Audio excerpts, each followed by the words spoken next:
Hello, Internet Jesus loves you. My name is Cody, and this is the Christian News Show we do every Monday, Wednesday, and Friday. That being said, let's get into the first story of the day, which is about Joel Osteen. You've probably heard of Joel Osteen before. He is huge with the whole prosperity gospel thing. Well, his weekend church was robbed recently of $600,000. And at first I was like, man, that's really too bad. That would really suck. But then I realized that they made that $600,000 over one weekend. And they also were insured for all of that money, so they're getting all of that back anyways. I mean, I remember watching those commercials on TV that are like, a nickel a day will save a kid's life.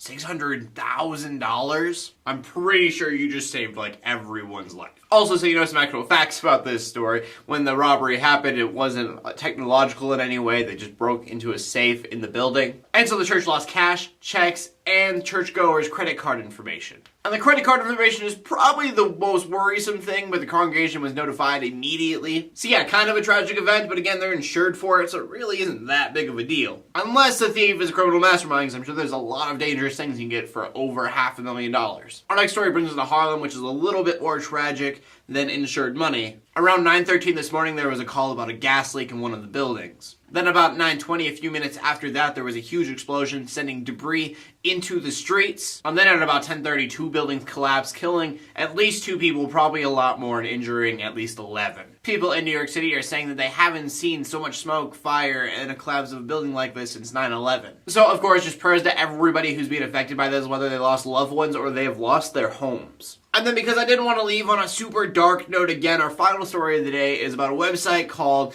Sundays Are the Worst. You would think that that's not a Christian website, but it is. So the whole idea of the website is for waiters and waitresses to share their stories about Christians coming in on Sundays. The idea is based on a thing that went viral where a waitress took her receipt, put it online, and the receipt said, I tip my God 10%, why would I tip you 15? But the whole website is put on by a church. And I definitely get the reason they're doing it. They have a video on there now that just apologizes to all waiters and waitresses, saying that is not how Christians should act in any way. So now not only is it an outlet for waiters and waitresses to give those stories out to people, but I think because it is a Christian website, it's going to prompt more Christians to go look at it and see all the injustices that Christians do. I think it was my last video, I was talking about Christians being one entity. And usually when we bring that up, we talk about the good things that means. We're Christians and we're united and we're doing awesome things. But I think as a church, we need to realize that like when one person does something wrong, we all do something wrong. We need to fix that. There are a lot of waiters and waitresses who are not Christian in the United States, and they look at Christians because of things like this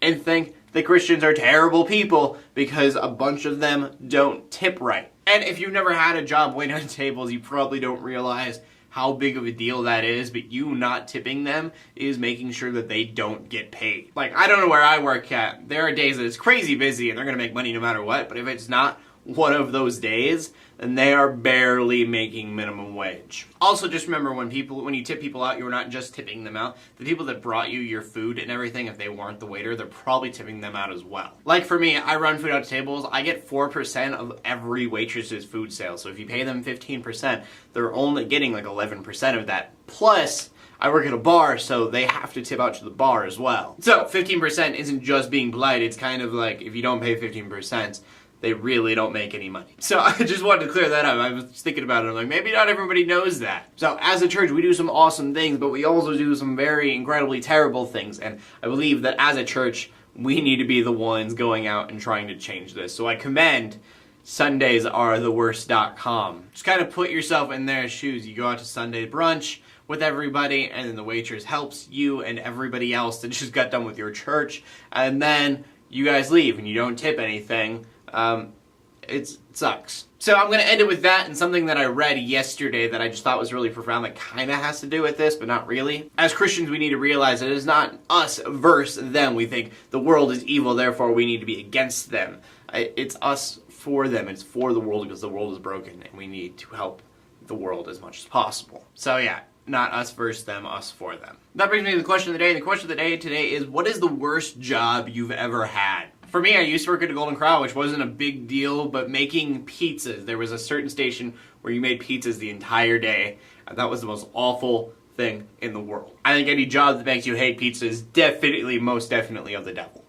Has to be. But as always, I want to know what you guys have to say, not what I have to say, so please leave a comment on the question of the day or anything that I talked about today. My name is Cody, I'm bringing you Christian news in a not so boring kind of way every Monday, Wednesday, and Friday. In closing, let the haters hate, let the Christians pray, and to everybody like, subscribe, and God bless. Beautiful bride, body of Christ, one flesh abiding, strong and unifying. Na na na na na na na na na na, beautiful bride.